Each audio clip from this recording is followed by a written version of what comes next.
यहाँ तक मोदी जी ने किया है कि हमारे जन मन के जो राम थे ना, हमारे घरों के राम, उनका भी अपहरण कर लिया है। नरेंद्र मोदी बोलते हैं कि पूरा विश्व का 5वां सबसे बड़ा इकोनॉमी है और उस देश का प्रधानमंत्री को इतना अकल नहीं है कि कोई भी जो है वैक्सीन को चला दे रहा है। सबसे बड़ी मुद्दा तो बेरोजगारी थी नौजवान के लिए। यहाँ अधिकतर नौजवान खड़े हैं, बेरोजगारी पर अब बात नहीं की होंगे। अभी तो यही चल रहा है, तुम मुझे चंदा दो मैं तुम्हें धंधा दूंगा।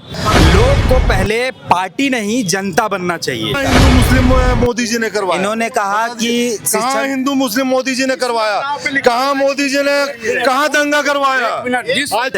अगर लगता है कि सिर्फ मोदी जी के नाम पर वोट होना चाहिए तो वोट का जो सिस्टम है भारत में वो बदल देना चाहिए। ईडी का ये लोग कह रहे हैं मोदी जी बहुत काम किए हैं, ये लोग कह रहे हैं चंद्र प्रकाश चौधरी ने कोई काम नहीं किया है, ये कह रहे हैं कि इन दोनों ने कोई काम नहीं किया है। आप समर्थक इंडिया गठबंधन के हैं, प्रोफेसर हैं बकायदा। जी जी, मोदी जी ने जो काम किया है वो पूरा देश देख रहा है। लंबे चौड़े वादे के साथ मोदी जी आए। 2013 में छत्तीसगढ़ में जो एक डमी लाल किला बना था जहां राजनाथ सिंह वगैरह सब थे, और वहां से इन्होंने एक ड्रामा किया था कि मोदी जी अब आने वाले हैं, और वहां से लेके आज तक मोदी जी ने जो दिया है, झूठ, धोखाधड़ी, हिंदू मुस्लिम, अब एक मंगलसूत्र वाला मामला चला है, और जितने बड़े बड़े शिक्षण संस्थान हैं सबका कम्युनलाइजेशन मोदी जी की बहुत बड़ी देन है कि नौजवानों के हाथ में जो एक थमा दिया है, जो एक अलग तरीके का एक आक्रामक चेहरे वाला जो एक झंडा, और उसके ज़रिए मोदी जी ने जो पूरे देश की स्थिति बर्बाद की है, उच्च शिक्षा को तो मटियामेट कर दिया है, जिसका भुक्तभोगी पूरा देश है, एक केवल राज्य नहीं है। उससे गिरिडीह भी जूझ रहा है, हम सारे लोग जूझ रहे हैं, जितने इंटेलेक्चुअल हैं वो बहुत गंभीरता से महसूस कर रहे हैं। यहाँ तक मोदी जी ने किया है कि हमारे जन मन के जो राम थे ना, हमारे घरों के राम, उनका भी अपहरण कर लिया है। ये घरों के राम का अपहरण कर लिया। दुर्भाग्य है। हमारे जो राम हैं, जिनको घरों में हमारी माता जी हम जो जिस गीत गाते हुए, कलशा रखते हुए, बढ़िया कपड़ा उड़ाते हुए, कलशा पर पानी भरते हुए जिस तरीके से रामनवमी मनाती थी, अब क्या हुआ है कि तलवार लेकर जाइए और एक उन्माद फैलाइए। और जो सत्ता नशीन आदमी है, जिसके हुए पूरे देश को चलाना है, अगर वो इस तरह की पॉलिटिक्स करता है तो जब मझधार में नैया डोले, माझी पार लगाए, माझी नाव डुबोए, कौन बचाए। लीजिए दुर्भाग्य है कि मैं प्रोफेसर साहब का सम्मान करता हूं क्योंकि ये शिक्षित व्यक्ति हैं, लेकिन मैं ये कहना चाहता हूं, जिस मोदी जी ने आज जहां हम लोग खड़े हैं, आज उन्हीं की देन है, उन्हीं के आशीर्वाद से।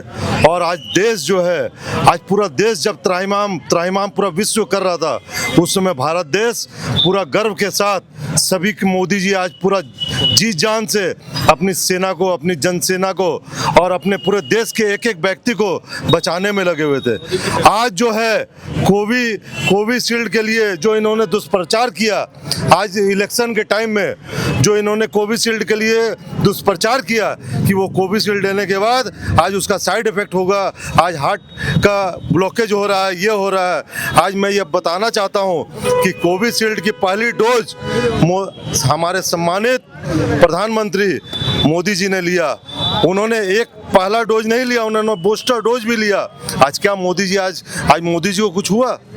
आज ये जो कोविशील्ड की बात उठा के लाए, आज पूरा देश, आज जब पूरा एक एक आदमी रोड पर आने के लिए डर रहे थे, उस समय मोदी जी जो है पूरे जी जान से अपनी पूरे भारत के एक एक जन नागरिक को बचाने का काम कर रहे थे। इन्होंने लेकिन जो सवाल उठा उसका जवाब हम आ रहे इन्होंने कहा, इन्होंने बोला हिंदू मुस्लिम नहीं, इन्होंने ये नहीं कहा। हिंदू मुस्लिम मोदी जी ने करवाया। इन्होंने कहा कि कहाँ हिंदू मुस्लिम मोदी जी ने करवाया, कहाँ मोदी जी ने कहाँ दंगा करवाया। आज पूरा यूपी जो है, यूपी से पूरा माफिया राज मोदी जी ने और योगी जी ने खत्म करवाया। खुद योगी जी आज माफिया बता हैं। दीजिए हमको कहाँ आप आज बताइए। यूपी में कहाँ दंगा हुआ, हिंदू- बताइए आप एक मेरा। मिनट। आज यहाँ पर जो हिंदू- गिरिडीह में जहाँ हम लोग मैं- खड़े मेरी हैं, पढ़ाई आज बना- यहाँ पर जो दंगा होता था, आज कहाँ दंगा हो रहा है? अच्छा, मुंह- आज पूरा मुंह में- रामनवमी मुंह में- हम लोगों ने शांतिपूर्वक यहाँ से हम लोगों ने प्रोसेसन को किया।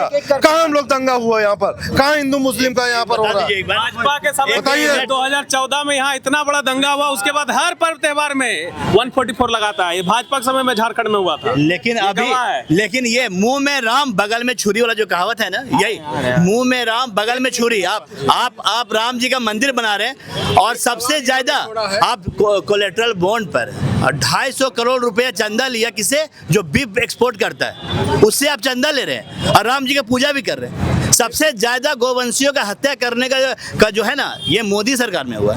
इससे ज्यादा गोवंश का हत्या कभी नहीं हुआ होगा। 31% एक पिछला एक मिनट रुकिए सर, बता रहे हैं। 31% हम एक ही में बहुत 31% ज्यादा हुआ है, ज्यादा एक्सपोर्ट किया गया है मोदी सरकार में। क्यों किया गया? आप गोवंश की हत्या भी कर रहे हैं, राम जी की पूजा भी कर रहे हैं, तो इसका गोवंश का हत्या का पाप क्यों है मोदी जी पर लगेगा? एकदम लगेगा। हाँ, क्या बोले सर? देखिए, गाय गोबर की पॉलिटिक्स भाजपा की पॉलिटिक्स है।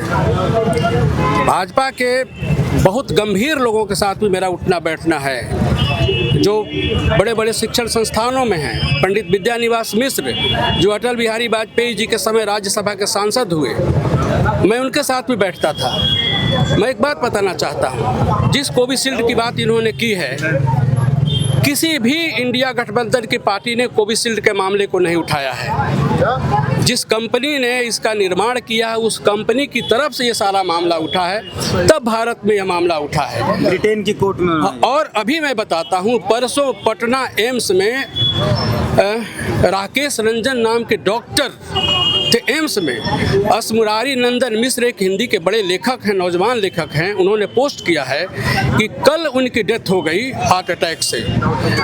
एम्स पटना का डॉक्टर, जो जिसके पास दवा दारू की कमी नहीं है, एम्स में खुद डॉक्टर है, वो मर गया, हार्ट अटैक हुआ। हार्ट अटैक की घटनाएं बढ़ रही हैं, चाहे कोई भाजपा का हो, चाहे कांग्रेस का हो, चाहे जेएमएम का हो। अगर ये दिक्कत वाली बात है तो मरना तो सबको है, अगर दिक्कत की बात नहीं है तो अच्छी बात है। लेकिन सर ने जो बात कही, उन्होंने कहा कि शिक्षण संस्थाओं को कम्युनल कर दिया गया है और एक आक्रामक झंडा हाथ में दे दिया गया। लेकिन आप कोविशील्ड पर लेके आए, इनका हमको जवाब। 2018 10 जनवरी 2018 को खुद एबीवीपी के लोगों ने हम पर हमला किया था। 10 जनवरी 2018 गिरिडीह कॉलेज में छात्र संघ का चुनाव होता है। मैं चुनाव की जिम्मेदारी में था, चुनाव करा के लौट रहा था और एबीवीपी के लोगों ने हम पर हमला किया। मामला कोर्ट में है, जाकर कोई तहकीकात कर ले। बाई नेम FIR हुए 2 लोगों पर।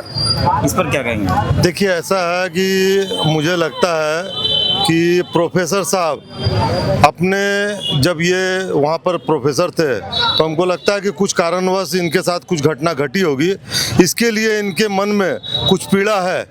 तो ये व्यक्तिगत पीड़ा है इनकी, लेकिन ऐसा मुझे नहीं लगता है कि पूरे देश में ऐसा कहीं कम्युनल शिक्षक संस्थान में ऐसा है। और ऐसा अगर होता है तो मुझे नहीं लगता ये सब दुष्प्रचार करने का एक षड्यंत्र है और कुछ नहीं। देखिए, अभी इस गिरिडीह में ये अब किस सरकार ने किया है मुझे नहीं कहना है। मैं किसी सरकार के बारे में बड़ाई के लिए नहीं आया हुआ हूँ। आप बताइए, सर जेसी बोस विश्वविद्यालय गिरिडीह बनने जा रहा है। अब किस सरकार के समय में बनने जा रहा है आप सब लोग जानते हैं। किसके पहल पर बनने जा रहा है ये पता है। और फिलहाल बताइए कि NEP 2020 लागू हुआ है, हम योगा को पढ़ाएंगे। योगा के लिए किस यूनिवर्सिटी में पोस्ट सेंक्शन हुआ है?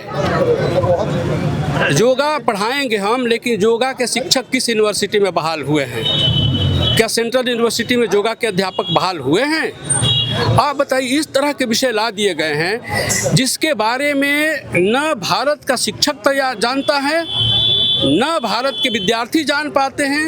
अगर मेरे मित्र जो भाजपा के हैं, मेरे बहुत सारे रिश्तेदार भाजपा के हैं, मेरे बहुत सारे घर परिवार के लोग भाजपा के हैं। ऐसा नहीं है कि मैं जो बोल रहा हूँ वो बताएं कि वो बच्चे जो पढ़ाई करने के लिए उनके पास न सिलेबस है, न किताब है, न प्रोफेसर हैं, और भारत को मोदी जी विश्व गुरु बना देंगे। ये तो सवाल बड़ा है। आप ये सवाल नहीं, इनका पहले सवाल पे हम जाते हैं कि बहुत गलत कर रहे हैं, सारा चीज़ कर रहे हैं, प्रोफेसर हैं, इनके यहाँ क्या है मापदंड? आप एग्ज़ाम देंगे, जो बच्चा पढ़ेगा, जो बच्चा लिखेगा वही पास करेगा। अगर मोदी जी ने इन 10 सालों में नहीं अच्छा किया है देश के लिए, तो 4 तारीख का रिजल्ट हम लोग जो है इसी चौक पे आके फिर से आप डिबेट कीजिएगा। उस दिन भी जो है मैं मिठाई लेके आऊँगा और सभी को खिलाऊंगा कि वो परीक्षा में पास होंगे। अगर उन्होंने गलत किया है तो देश उनको नकारेगा, उन्हें बहुमत से बहुत पीछे करेगा। अगर उन्होंने अच्छा काम किया तो देश उनको फिर से ताज देगा और फिर वो लाल किला पे प्राचीर पे वो फिर से झंडा फहराएंगे। तो अगर कल्पना सोरेन जीत जाती है तो इस अनुसार हेमंत सोरेन ने भी अच्छा काम किया आपके अनुसार? क्यों नहीं? अगर वो वहाँ पे अपने आप बात को अच्छे ढंग से रख सक रही है, वहाँ जीतेंगी तो उसका जीत का हमेशा स्वागत होता है। अच्छा, इनसे सुकरात को भी बहुमत ने जहर पिलाया था और बाद में जो सच पता चला तो क्या पता चला? तो सारे लोग तो गलत अब नहीं, सारे लोगों की बात मैं नहीं करता। मैं लोकतंत्र में क्या होता है? बहुमत होता है? मैं एक आपका आप बताइए कि मैं एक लोकतंत्र की बात करता हूँ, जो बाबा साहब भीमराव अंबेडकर ने जिस संविधान और लोकतंत्र की कल्पना की, जिसके लिए गांधी और नेहरू ने, भगत सिंह ने जिसके कुर्बानी दी, भगत सिंह ने जिसके लिए कुर्बानी दी, आप बताइए। खुद शिबू सोरेन जी ने जिस झारखंड की कल्पना की थी, बताइए कि क्या वही झारखंड है, क्या वही भारत है? आप बात करिए। कोविशील्ड पर क्या कह रहे थे आप? अरे कोविशील्ड पे क्या कहेंगे? नरेंद्र मोदी बोलते हैं कि पूरा विश्व का 5वां सबसे बड़ा इकोनॉमी है और उस देश का प्रधानमंत्री को इतना अकल नहीं है कि कोई भी जो है वैक्सीन को चला दे रहा है। जब डेनमार्क बैन किया, जब नीदरलैंड अपने यहाँ पे कोविशील्ड लगाने से मना किया, जब थाईलैंड मना किया, तो नरेंद्र मोदी क्या किए? वो जो है आधार पूनावाला को हो सकता है कि वो चंदा दिए होंगे, अभी तो यही चल रहा है, तुम मुझे चंदा दो मैं तुम्हें धंधा दूंगा। तो उसके बाद जो है 80 करोड़ से ज़्यादा टीका लगा। अगर 1% लोग को भी अगर TTS सिंड्रोम होता है तो आप सोच लीजिए कि कितना लोग का जान जाएगा भारत में। अच्छा, एक आपका क्या नाम हुआ? प्रकाश कुमार वर्मा नाम है मेरा। आप किसी पार्टी से हैं या? पार्टी से नहीं, जनता हूँ। सबसे पहले तो मैं यही बात कहना चाह रहा था कि तमाम लोग जो डिबेट कर रहे हैं या लोग खड़े हैं, आप भी पूछ लेते कि आप कौन पार्टी से और क्या है। लोग को पहले पार्टी नहीं जनता बनना चाहिए। आप पहले जनता तो होइए। आप बीजेपी और कांग्रेस और जेएमएम कैसे हो सकते हैं? आप पहले जनता हो सकते हैं और जनता होने के साथ आपको ये तय करना पड़ेगा कि हमारे लिए क्या ज़रूरत है। अभी आप डिबेट करवाएं, इतने देर में क्या निकल के आया? कुछ नहीं, ये 200 रोपण निकल करके आया, बस काम खत्म हो गया। बीजेपी था तो हिंदू पर चला गया और बाकी लोग भी ऐसे वैसे टारते रह गए। मुद्दा क्या होना चाहिए था बताइए? कि इस जगह पे जितना खड़े हैं, सबसे बड़ी मुद्दा तो बेरोजगारी थी नौजवान के लिए। यहाँ अधिकतर नौजवान खड़े हैं, बेरोजगारी पर अब बात नहीं की या कोई भी कहने को तैयार नहीं, उसको डिबेट का मुद्दा नहीं बनाना चाहते हैं। डर है ना, उसमें इनसिक्योरिटी है। आप बताइए कि रेलवे में जो वैकेंसीज आती थी, हर साल में 1 से 1.5 लाख वैकेंसी ग्रुप डी की आती थी। एक गांव गरीब का लड़का उठ करके फॉर्म भरता था और उसकी जिंदगी सुधर जाती थी। उतना ही होता था ना एक गरीब के लिए। आज वो वैकेंसीज गायब हो रही हैं। या रेलवे की कितनी वैकेंसीज आई हुई हैं, कोई दूसरा आदमी जवाब दे दे। ये तो नहीं हो पा रहा है, इसके बारे में हम डिबेट नहीं कर रहे हैं। या बाकी संस्थाएं में भी जो आती थी, CGL की वैकेंसी जो थी, ये सब का क्या हाल है? कितना खस्ता हाल है, उसको कौन देखेगा? उस पर क्या बात होना चाहिए? पहली बात। दूसरी बात, मैं जिस जगह पे खड़ा हूँ, गिरिडीह लोकसभा में खड़ा है। आप ये जानने की कोशिश किए कि गिरिडीह लोकसभा में एक्चुअली में क्या प्रॉब्लम चल रहा है? उसके लिए जनप्रतिनिधि जो यहाँ का है वो क्या काम किए हैं या जो आएंगे वो उनको क्या काम करना चाहिए?